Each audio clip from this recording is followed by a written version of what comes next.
कफिर फौज पे हमला करे किम की ढेर तश्कीलें दी कमांडर अबू हमजा मुर्शद अफगानिस्तान के आसमान पर पाकिस्तान के लड़ाकू जेट विमानों की घुसपैठ दरअसल एशिया में एक नई जंग का पुरजोर ऐलान है। अफगानिस्तान पर बम बरसाते पाकिस्तानी फाइटर जेट को इस बात का इल्म नहीं कि उन्होंने पूरे पाकिस्तान के लिए उस मुसीबत को न्योता दिया है जिसे पीछा छुड़ाकर कभी रूस तो हाल ही में अमेरिका भागा है। वो नाम है तालिबान का। तालिबान भयंकर गुस्से में है क्योंकि तालिबान की आवाम पर पाकिस्तान ने बम गिराए हैं। अब तालिबान ने पाकिस्तान को लेकर वो कसम खाई है जो पाकिस्तान के किसी हुक्मरान ने कभी भारत के खिलाफ भी नहीं खाई होगी। आसान शब्दों में समझें तो पाकिस्तान के बुरे दिन शुरू हो गए हैं क्योंकि तालिबान के हजारों लड़ाके सिर पे कफन बांधकर पाकिस्तान की तरफ कूच कर गए हैं। दरअसल तालिबान ने अपने 15,000 से ज्यादा लड़ाकों को पाकिस्तान के बॉर्डर पर रवाना कर दिया है, जिसे देखकर ऐसा लगता है कि बॉर्डर पर पहुंचते ही ये लड़ाके एक इशारा मिलने पर पाकिस्तान पर हमला कर देंगे।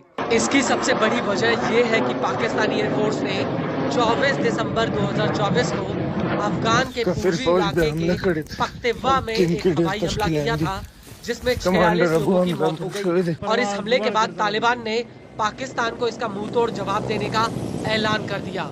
रिपोर्ट्स के मुताबिक तालिबान की करीब 15,000 लड़ाके काबुल, कंधार और हेरात से निकलकर अब खैबर पख्तूनख्वा के मीर अली बॉर्डर की तरफ कूच कर रहे हैं और ऐसा माना जा रहा है कि ये लड़ाके सीधे पाकिस्तान में घुसकर हमला करेंगे। पाकिस्तान की एयर स्ट्राइक से पहले हाल ही में तहरीक तालिबान यानी टीटीपी ने वजीरिस्तान के मकीन इलाके में पाक सेना के 30 जवानों को मौत के घाट उतार दिया था और इसके जवाब में पाकिस्तानी आर्मी ने अफगानिस्तान में एयर स्ट्राइक की थी। हालांकि इस सबके बीच बड़ा सवाल ये है कि क्या तालिबान के लड़ाके पाक फौज का सामना कर सकते हैं।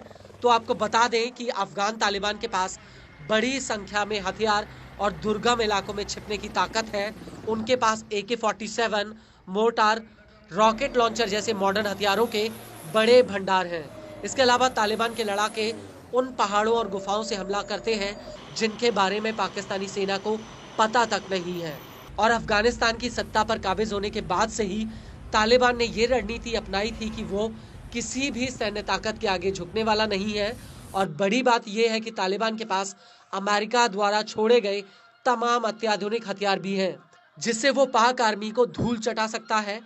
वहीं इसके उलट पाकिस्तानी आर्मी के पास तालिबान जैसी ताकत और रुपए पैसे भी नहीं है जिससे वो उसके खिलाफ लड़ पाए। लेकिन फिलहाल दोनों के बीच जिस तरह के हालात बन रहे हैं उसे देखकर लगता है कि ये टकराव एक बड़े युद्ध का रूप ले सकता है। इस सब के बीच आपको ये भी बता दें कि तालिबान का जन्म 1990 के दशक में हुआ था। उस वक्त रूसी सेना अफगानिस्तान से वापस लौटी थी और इसी दौरान पाकिस्तान के उत्तरी इलाके में तालिबान का एक छोटे से गुट के रूप में जन्म हुआ था।